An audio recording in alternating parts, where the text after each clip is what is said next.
abasani b'abarundi guhiyandoza biraharawe bagasaguza amarundi bita pene. DJ Alida kiganiro ndi Star System. Ino munsi rero turabanda amakuru yanyu, amakuru yacu tugeze kuri Kirikou akiri hamwe na Double J. Barosi diri komeye cyane yo kwimba no legend. Ni Kirikou once again, Kirikou once again, Double J from Birman Boy. Uraneze yuko bazaba bari kumwe na Chameleon kuri stage imwe. Ukibaza ati mbega kubera iki Kirikou na Double J aribo bashoboye gutera bashobore kwerekeza Chameleon. Je hajyaye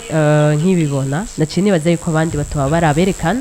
ariko nabo bazoba bahari kuko Miss yagiye ku munsi Miss yagiye kwerekana bajya bonye nari babiri Miss yagiye kuko tumenyereye iyo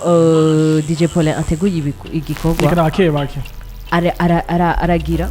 arafite ukuntu arafasha abaririmbyi bacu bato bato ego arabazana gusa n'imiburi yahamagaye nka 5 canke 4 so mbonye rero Birman Boy gusa nayo mvuye ati peut-être mu ijoro tuzaza kubona iyindi canke ejo tuzobona iyindi sinaza kuba bari bajye babiri gusa yareka tuvyibaze yuko zaba bikunda ariko ndabubise ko Darlene umwe mu bantu basanzwe bahagarariye bijanye no kumenya no gutanga amakuru muri Crystal Event yaratubwiye ati aba baririmbyi tumaze kugirana amasezerano kakanya ni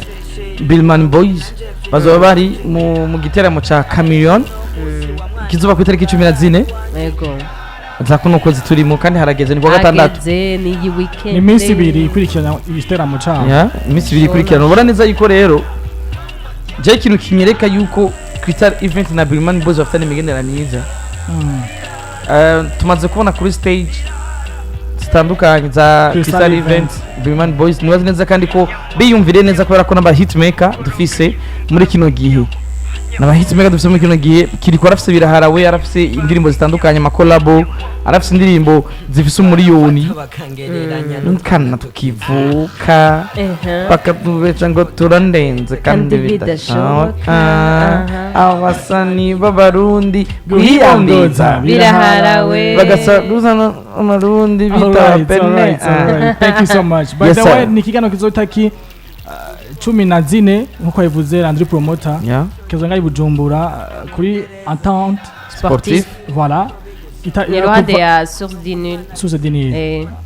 niyo havya ababiri umuntu wese azika waraja mu birori vya Crystal Event habereye niyo habereye iheruka kandi iyo heruka nabo bari bahari Celebrity Night niyo bari niyo bari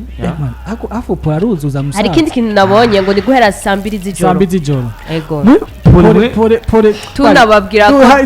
zizabo hashika ahubwo mu 17h kubera umurongo w'amatike si blague Polo gashika 2 wako ari ngo 2 gutangura urushika 2 aguma inyuma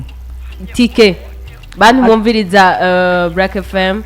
ni 2 bazotangura mbwa turasavye amatike bakeneye amatike kuyaguriraho muze mushike 16h 17h 18h arafa abantu biwe rero baza mu ijoro isho iheruka ariko 2 saa moya nizo hafi saa 3 nta ntoye bahari bajya baza mu ijoro baba baraguze I was like man baba baraguze amatike yayo voilà uvuga yuko ushaka kushika kare nyaruka rero 18 17 bo washitse kugira ngo uzoronke novuge uzobwa mbere kwinjira urumviza imiziki yaba DJ B n'abandi azwari muri yo novuga muri yo show ego voilà amabuke naho cyo kimwe vyose ya poste bimwe ariko bazorimba ndibaza muri show zose ndibaza ko biri kose kwa Chameleon afite show zibiri so nivyo rero amakuru ya Double J hamwe na Kirikou kuva muri Birman Boy mu gitamo ca Chameleon cyateguwe na DJ Paulin cyo kimwe na Crystal Events bazo barimwo kuri uwo munsi nyene wa gatandatu 14 hari kindi kintu be abantu baba muri ko muratwumviriza mwifuza gushika muri iyo concert bashaka kwibaza ngo nangahe ubikeneye araza kudutelefona tubaze amahera tuyamubwira cyangwa tubibabwira kugira bayarondere ni ibihumbi 10 kwinjira ni ibihumbi 10 kwinjira kwa DJ Paulin za ibihumbi 10 mission ni ibihumbi 10 kwinjira hamwe na VIP 50 voilà karibu rero kugira mwirabire DJ pardon ngo DJ Paulin murabe Chameleon Doctor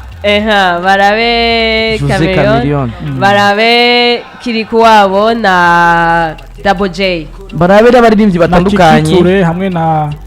beats bands barabe na Landry promoter mota nanigwa azoba jejwe iki nzoba ndumwemvita sawa merci sana witeka ala nzoja no kuri stage okay